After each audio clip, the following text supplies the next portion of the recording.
Hello everyone and welcome to Long's Toys. I have another Transformers Robots in Disguise review for you today. This is Warrior Class Windblade.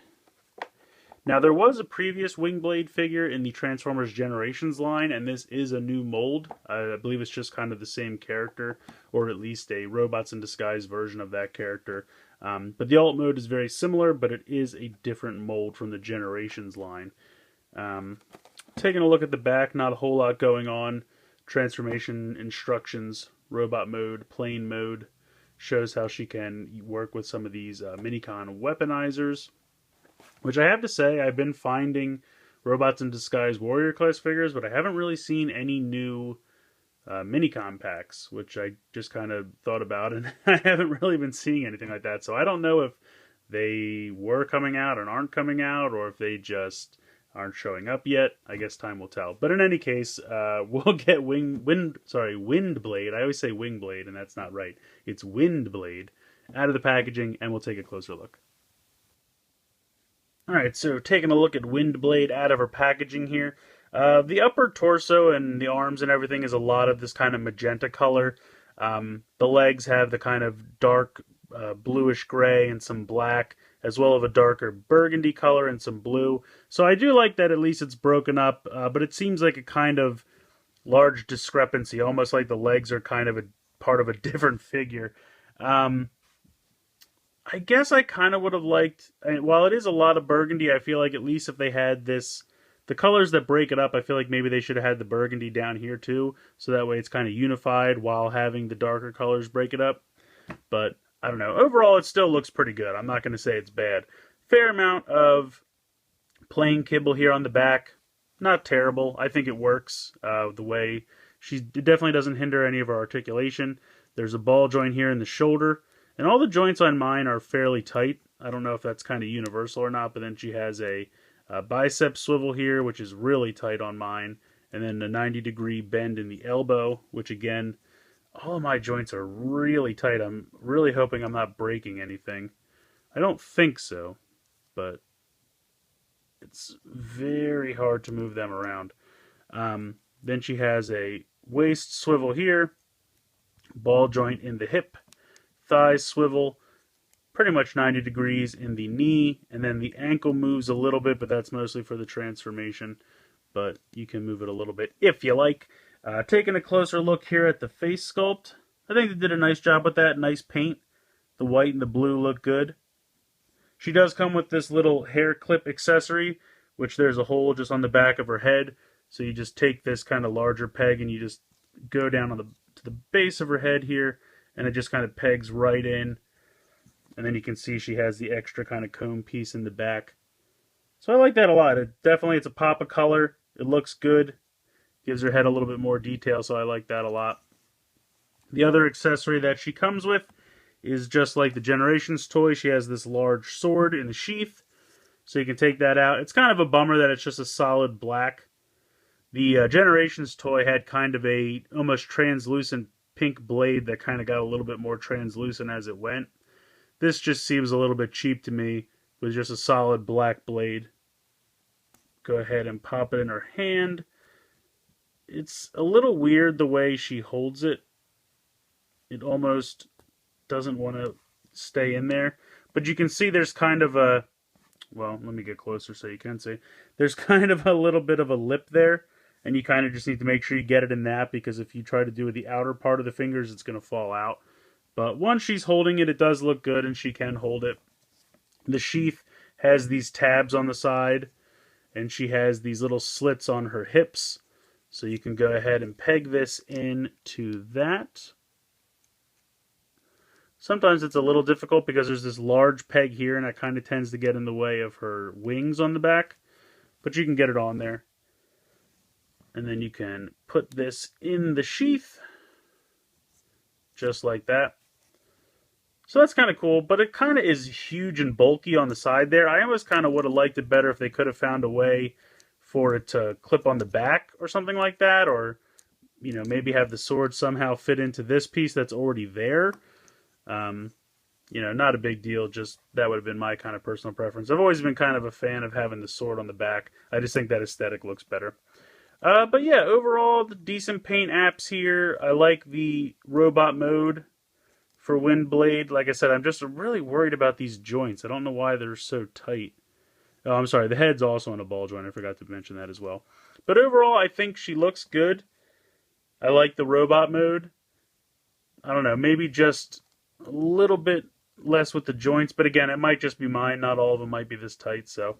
But overall, I think I like the aesthetic of the robot mode. So the transformation into plane mode is fairly simplistic. You come around to this big part on the back for the front of the plane, and you just open this little tab, or I should say a little panel, and then this whole thing just rotates around and just fits right over top of the head.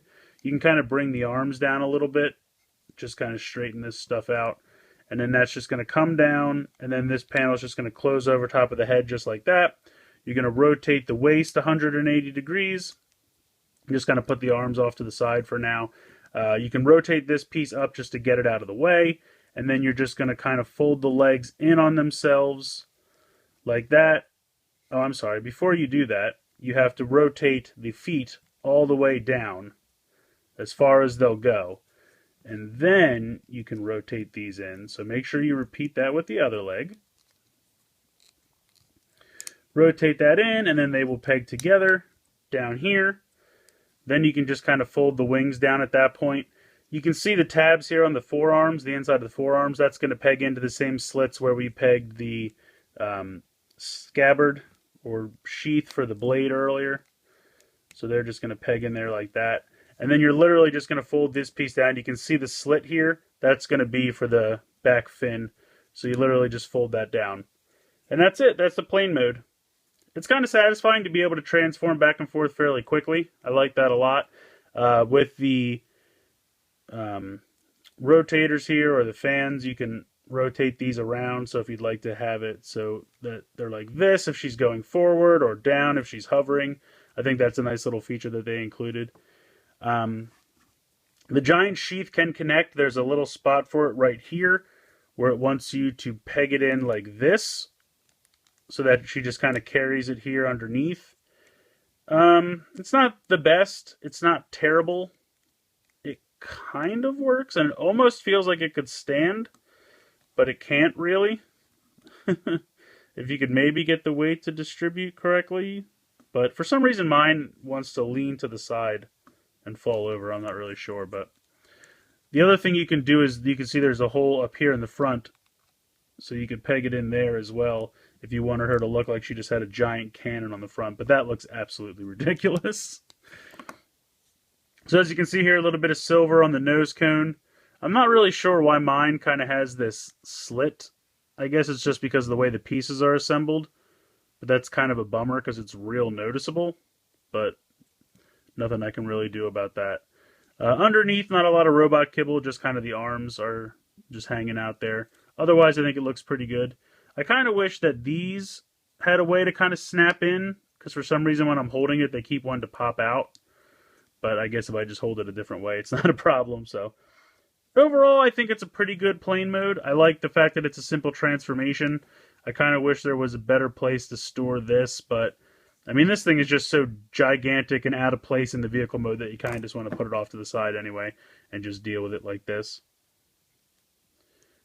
Again, it's kind of weird to have this be a completely different color from the rest of the plane. It's kind of the same issue I have with the legs in robot mode.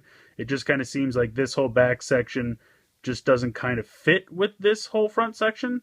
Maybe if they had made this the same silver for the color of the nose cone, or I don't know. It just seems a little weird that this whole section, again, feels like a different part of a different transformer than the front section. But little nitpicky things. Overall, I think it's a pretty successful plane mode.